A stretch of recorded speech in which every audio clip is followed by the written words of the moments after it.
tenzi mucha zwano imba shepa mangwa nani dino namata kunemwi dino chema ini dino damwe yamuchele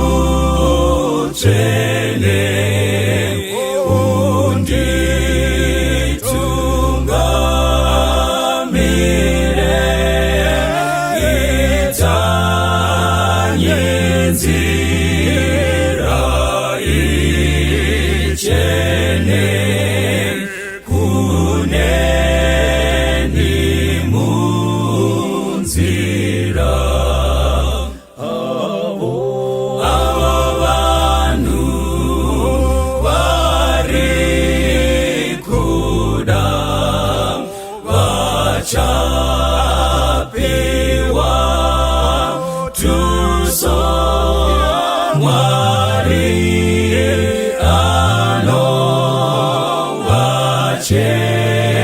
anowachengeta nemutsasenowo dino damwe yamuchene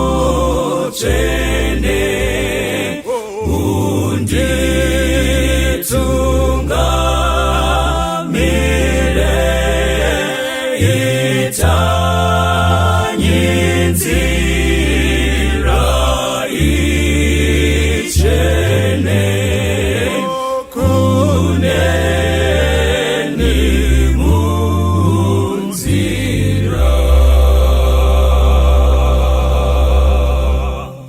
Psalm 16 verse 11. Thou will show me the path of life. In thy presence there is fullness of joy.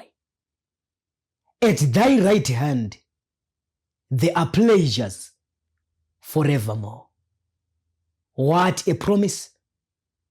Shall we pray? Our gracious and heavenly Father, thank you because you wish and desire kutiratidza nzira yeupenyu. At your presence, Father, there is fullness of joy. At your right hand, there are pleasures forevermore. Help us to know and understand. If we walk with you, we shall enjoy this joyness. We shall enjoy this pleasure. Help us to walk with you. In Jesus' name we pray, amen. We are walking, but up. Activity is not productivity. I remember the adventure of Tim and Tom. These guys vaipisa mota, vakatsika mafuta, mota ichichaiwa wadiwa. Inonzi yairowa, Tim akaudza Tom, vari kufamba mudesert. Ndo vavarowa first seko. Seko paakandopera, Tim akati Tom, did you see what I am seeing? Zvikanzi naTom, what are you seeing, Tim? Zvikanzi naTim, I am seeing kuti pane mota iri pamberi pedu. Zvikanzi wai wadaro? Zvikanzi nekuti honaka pane mavhiri aya. Saka ngatiwewe mota timhanye tinoibata. Saka vakabva vatendera second round. Vachipedza second round, zvikanzi naTim, honaka mavhiri akutowanda, mota dzawanda pamberi pedu, ngatipisei mota. Saka dzimo pavaitenderera ndokuwanda kwaita mavhiri. Hakuna mota ingeri pamberi pavo. They were just doing activity without productivity. Oh friends, we are sweating, but it's not paying dividends. Do you know the reason why the Portuguese mission fell in the 14th century? It was because there was a chiasm between the teaching of the church and the lifestyle of the members. Many were engaged in slave trade. Their religion was Catholicism and their profession was slave trading. So many were engaged in acts of licentiousness. Their religion was not worthy to be imitated. Hence, it was an empty walk. Said Livadiwa, we are sailing in the same boat.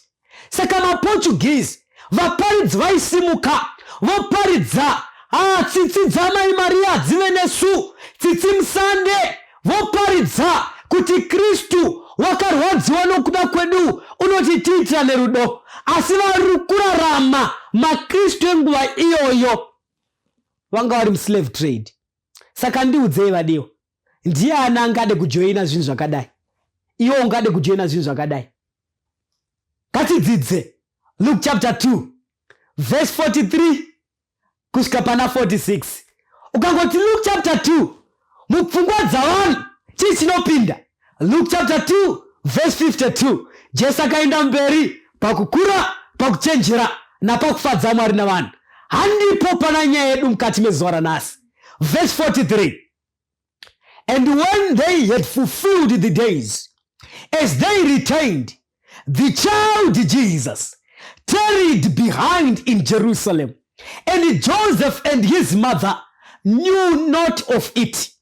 But they, supposing him to have been in the company, went a day's journey, and they sought him among their kinsfolks and acquaintances. Verse 45. And when they found him not, they turned back to Jerusalem, seeking him. Verse 46. And it came to pass that after 3 days they found him in the temple, sitting in the midst of doctors, both hearing them and asking them questions. Point andaona pakutanga yanzi neverse, supposing that he was with them. They thought vadiwa that he was with them. Vakafunga kuti Jesu uri pakati pavo, because they went with him, not knowing that he had left behind. This was now an empty walk. So Mary na John pavari kufamba, Mary na Joseph vari kuti Jesu uri pakati pedu, asi chandirwadza vadiwa, Jesu wakanga asara Jerusalem. Hanzi they walked a day's journey. Saka chinonzi a day's journey. The return journey to Nazareth would probably take a group such as the several days at best. The first day's journey, if they followed the Jordan route, would probably carry them no further than Jericho, 15 miles, approximately 24 kilometers from Jerusalem. Can you imagine? Vafamba zuva rese vatosvika kunana Jericho, 24 kilometers. But Bible rati vari kufunga kuti Jesu uchiri pakati pavo asi iye asara. Hanzi nevhesi, they sought him. Hanzi vakamutsvaka, and they sought him persistently and thoroughly. We can well imagine the increased anxiety iri muna Joseph na Mary vachitsvaka kuti mwana wavo uripi. Munoziva kada kuri kutaura kwamazuva ano ndo vanonzi vabereki vaita carelessness. How come can you think kuti mwana wedu ane 12 years uri pakati pedu? Murega kufunga kuti Jesu asisipo. Hama vadiwa, allow me to submit. Jesu pa this story une zvaida kutidzidzisa. Aida kutidzidzisa kuti zvinogoneka kutofunga kuti ndina Jesu asi iye Jesu wakasara. Zvinogoneka kutofamba muenda mberi vatete. Zvinogoneka mukoma kutofamba muchienda mberi asi Jesu wakasara kare. Zvandityisa, they walked a day's journey thinking that Jesus was with them. Amawadiwa, this is a sad experience This should be a lesson to those who are following Christ. If they neglect watchfulness and prayer, become careless, they may in one day lose Christ.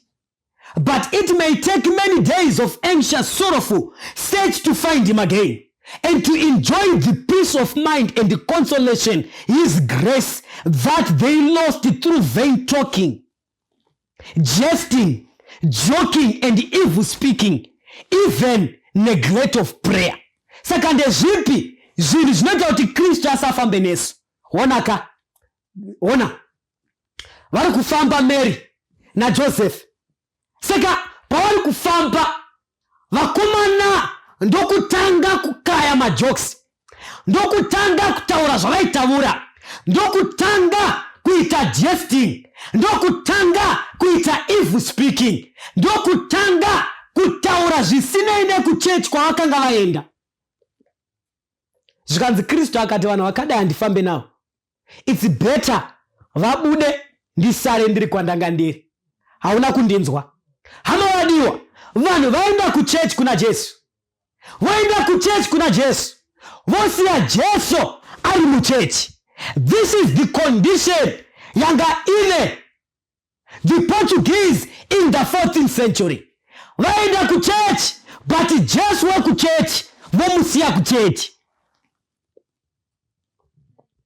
Saka pavaifamba zvechechi vachitaura vaitozviita, but Kristu muridzi wechechi vakanga vamusiya kuchechi. Hama vadiwa, mubvunzo wangu uri kuti izi Kristu anewe here mukati mezuva ranhasi? Is Christ walking with you? Oro wakamusiya kuchechi? Pane zvinhu izvi zviviri zvinoita kuti Kristu asafamba nesu. Asare, Satan well knows that all whom he can lead to neglect prayer and the searching of the scriptures will be overcome by his attacks. Therefore, he invents every possible devices to engross the mind. Great Controversy, page 519.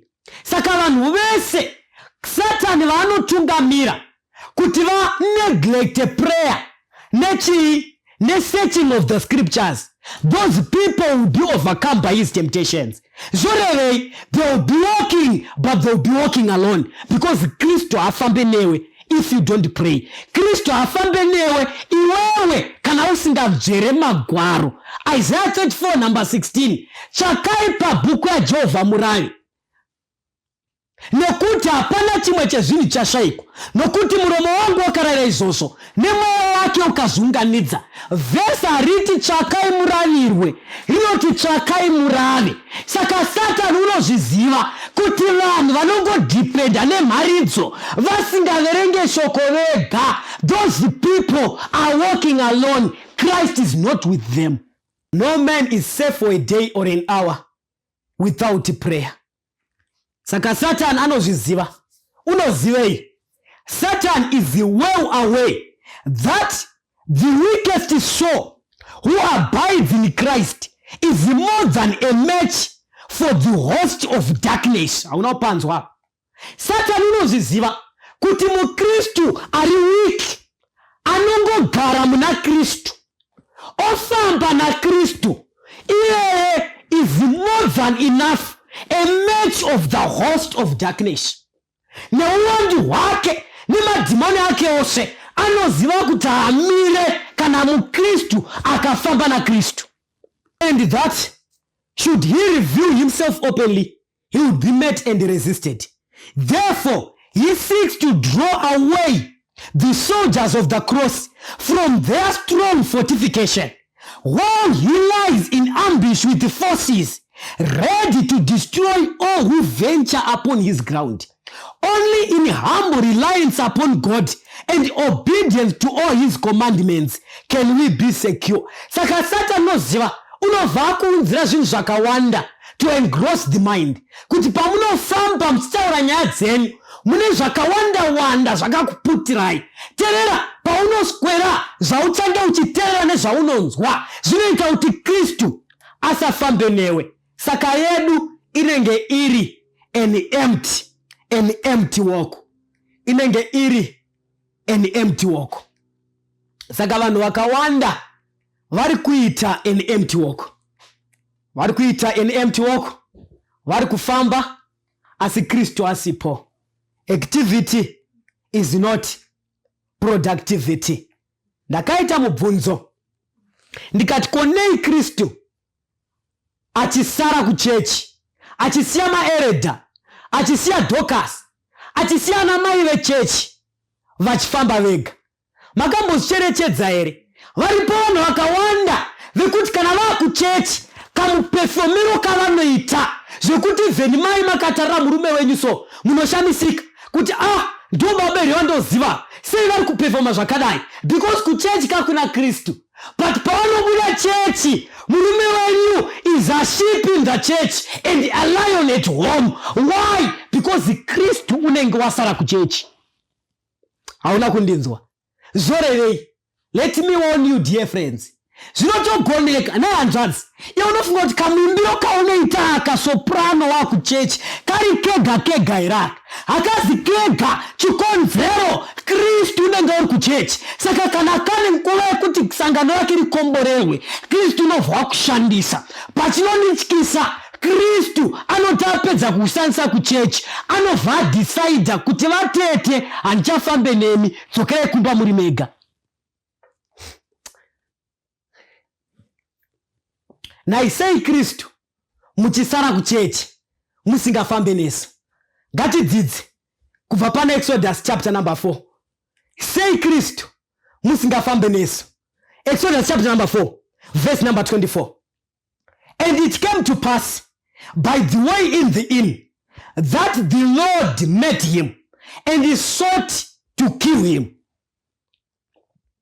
And it came to pass by the way in the inn that the Lord met him and he sought to kill him.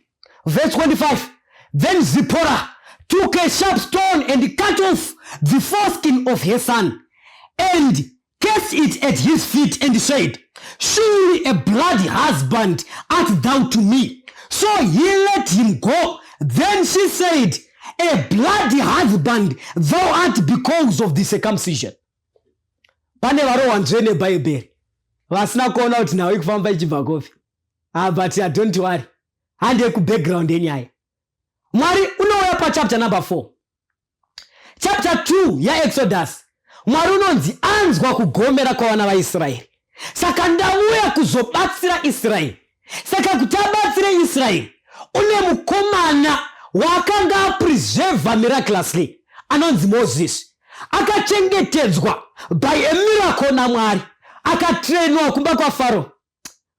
Moses ndo vaenda kuita 40 years achitrainwa na Pharaoh.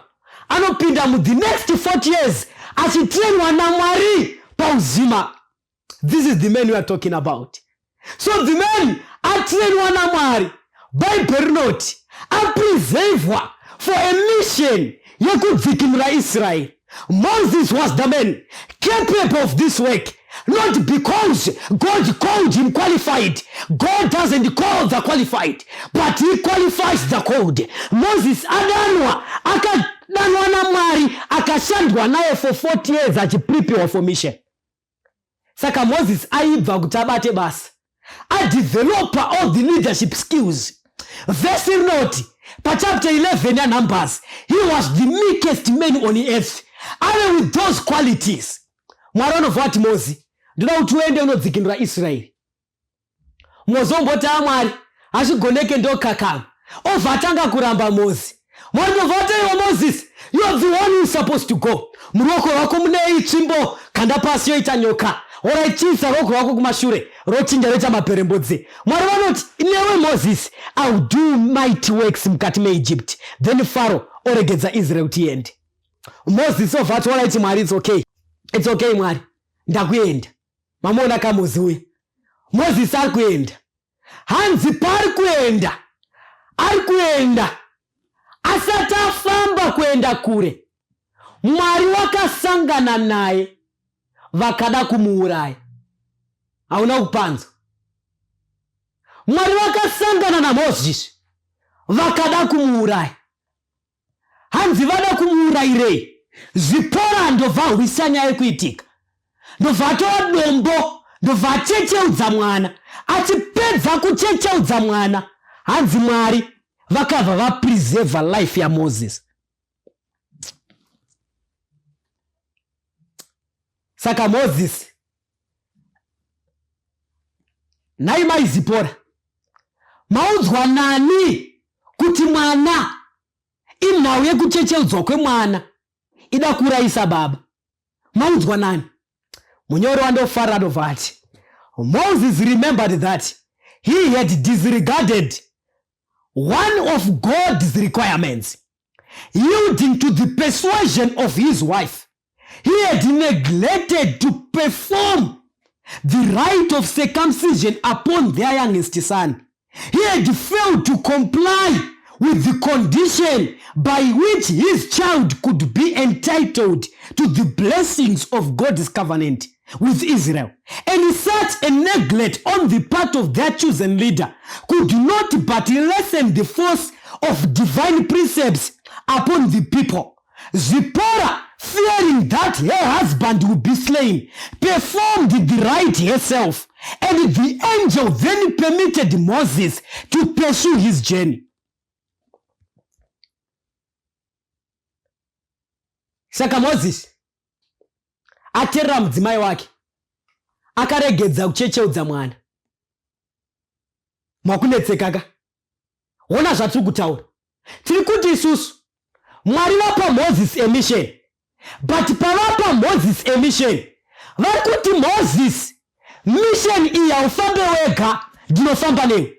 But dambudziko raitika apa, Mwari pavari kuuya kuti vafambe naMoses, vari kuona mwana asina kuchecheudzwa. Zvikanzi naMwari, handifambi nemunhu akadai. Saka munhu akadai tikasangana, pane zvinoitika, ngaafi. Saka sei Mwari vasingafambe nemaKristu anhasi? Because vakafamba navo vanopedzisira vauraya chechi yese. Vakaona vedu, we want to do the mission of God, but we don't want to circumcise vana. Hauna undinzo. Sa Moses tinobvuma kuita zvinhu zvaMwari.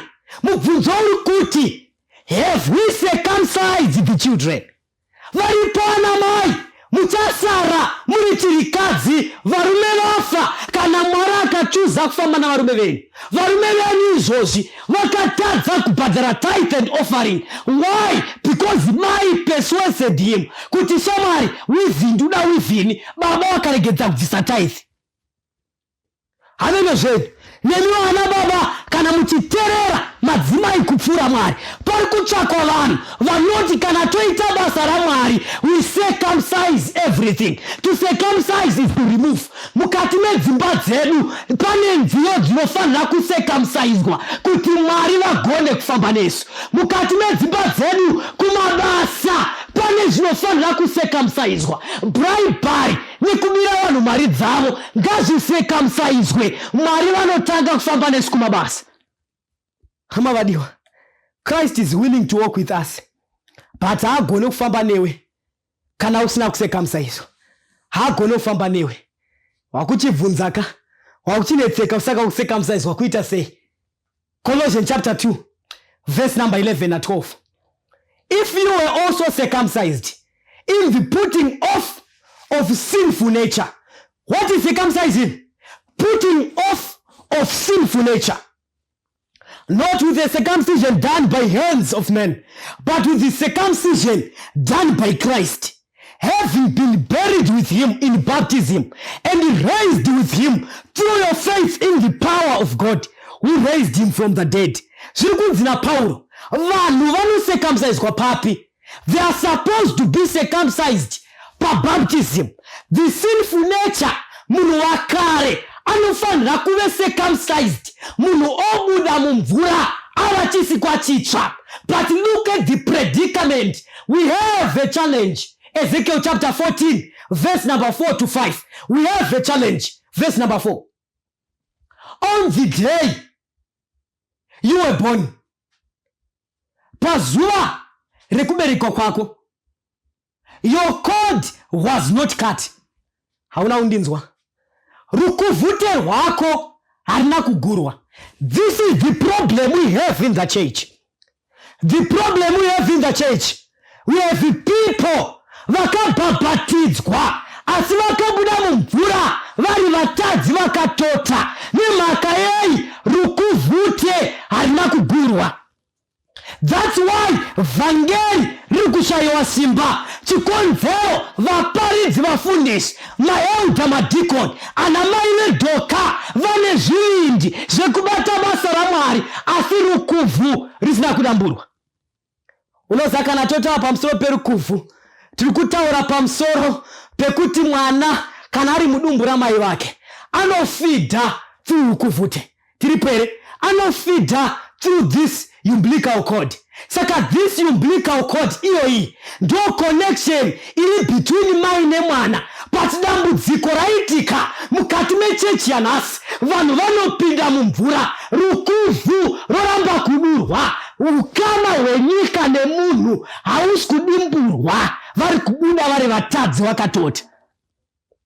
Isi tobva tamhanya tova pachitanda votoimbiswa ndidzwe tenzi votochaya moti tapinda chechi asi vapedza kudaro vanodzokera kunyika nekuti rukuvhu harina kudimburwa. Kristu haafambe nevanhu vakadaro. So many people have joined the church but not Christ. The minds of many are clouded with unbelief because those who unite with the church as the chosen of God do not reveal the virtues that are the fruits of the Spirit. Joining the church is not a sure evidence that a man has joined himself to Christ. Saka wakawanda wedu, we join the church. Totoita mabasa church. Tichitoita church daily but pasina shanduko mukati meupenyu because we have joined the church but we have not joined Christ. That's why it is an empty walk. Ellen G. White unotaura mashoko aya. The new birth experience. The new birth is a rare experience in this age of the world. This is the reason why there are so many perplexities in the churches. So many who assume the name of Christ are unsanctified and unholy. They have been baptized but buried alive. Self did not die and therefore they did not rise to the newness of life. Saka wakawanda wedu vangone religion but they are not. They didn't die mukati memvura. Rukuvhute harina kudamburwa. Religion is not enough wadiwa. Thousands who claim to be religious are not Christians.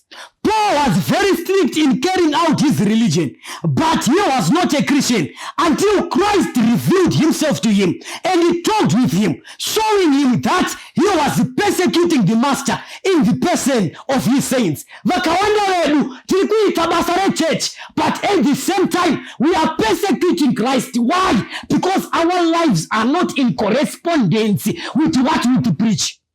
We preach one thing and we leave the other. Sakayatiri, it is an empty walk. Kangani pataparidza maridzo, but the lives of people are not changed. It is because the preacher arikuparidza ari unconverted. So marone of what? Handifambe nevanhu vakadai. Vese dopesira twaningwe kunamata. Kapane dzimwe nhau dzatota achiseka. Pakandasvika panhau idzi, hatiseka apa. Nemhaka yekuti dzine rufu mukati. Ezekiel chapter 33, verse number 31 to 33. My people come to you as they usually do and sit before you to listen your words, but they do not put them into practice. With their mouth they express devotion, but their hearts are greedy for unjust gain. Indeed, to them you are nothing more than one who sings love songs with a beautiful voice and he plays an instrument well. For they hear your words, but do not put them into practice. Ndo dambudziko revana maridzo vanoteerera, but maridzo vanodziteerera sekunge vakuteerera music. They don't put these things into practice. dai Mwari watitira zvakanaka taisa vhangeri into practice. Tinozviita sei if we walk with Christ? Ari perimwe chete ane sarudzo yekufamba naKristu mukati mezuva ranhasi, aneta a theory of God, ari kuda the praxis of God. Shall we pray? Baba wedu ari kudenga, this is the sad experience of the church, that we are walking while the owner of the church is not with us because of our lifestyles, because of how we eat, because of how we dress. Christ, you cannot walk with us. Oh Father, I'm pained, but Lord, forgive us. Help us to accept you in our lives, that you can change our lifestyle. In Jesus' name we pray. Amen.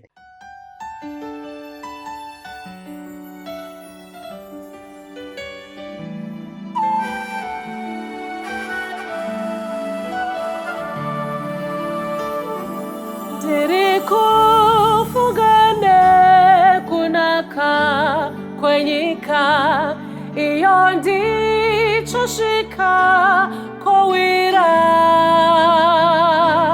na titi ndichamira nabu honesi ndichawa nenyere diere ndichawa nenyere Chiremba mumane ruzuwa rowira Nomukanda pone swatowe kumusha Ndichawa nenyere tiere Ndichafara kuona usu wa Jesu Ndomuparo kudzo narini Shichandi fadzamu mushowe Ndarama kutindi kawana nyerezi Ndichawa nenyerezi ere Chiremba mumane ruzuba rowira Domukanda pone swatowe kumusha Ndichawa nenyere ziere Ndichawa nenyere ziere Chiremba mumane ruzuba rowira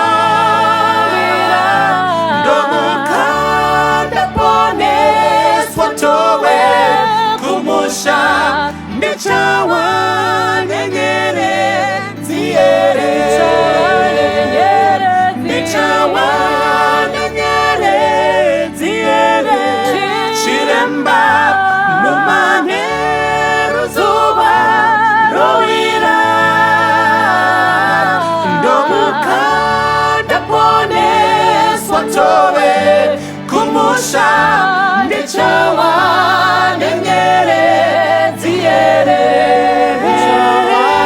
Ndichawa